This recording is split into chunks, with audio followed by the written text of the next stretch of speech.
السلام علیکم ورحمۃ اللہ وبرکاتہ۔ کیسے ہو دوستو؟ امید ہے کہ آپ خیریت سے ہوں گے۔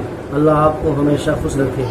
میرے چینل زبان ہلی مراد ملی کو سبسکرائب، لائک اور شیئر ضرور کریں تاکہ اچھے ویڈیو آپ تک پہنچتے رہیں۔ آج کی ویڈیو میں ہم آپ کو بتائیں گے کہ ایک ایسی دعا کے بارے میں اللہ کے رسول نے فرمایا، اگر کوئی کسی مریض کو دیکھنے کے لیے جائے اور وہاں یہ دعا پڑھے، اگر اس کی مقدر میں موت نہیں ہے، حیات ہے، تو اس کو ضرور شفا ملے گی۔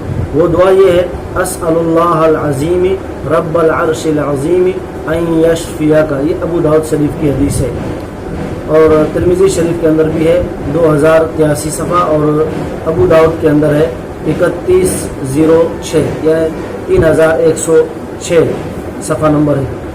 اور یہ روایت ابن عباس نے کی ہے۔ حدیث پاک یہ ہے کہ عن ابن عباس رضی اللہ تعالی عن النبی صلی اللہ علیہ وسلم انه قال ما من عبد مسلم يعود مريضا لم يحضر اجله فيقول 7 مرات۔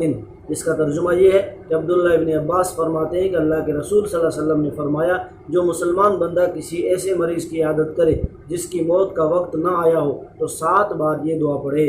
وہ دعا کیا ہے؟ اسأل اللہ العظیم رب العرش العظیم ان یشفیک۔ ابو داؤد صفحہ نمبر 3116، ترمذی صفحہ نمبر 2083۔ اور یہ دعا پڑھ کر دم کرے، انشاءاللہ تعالی اس کو شفا ضرور ملے گی۔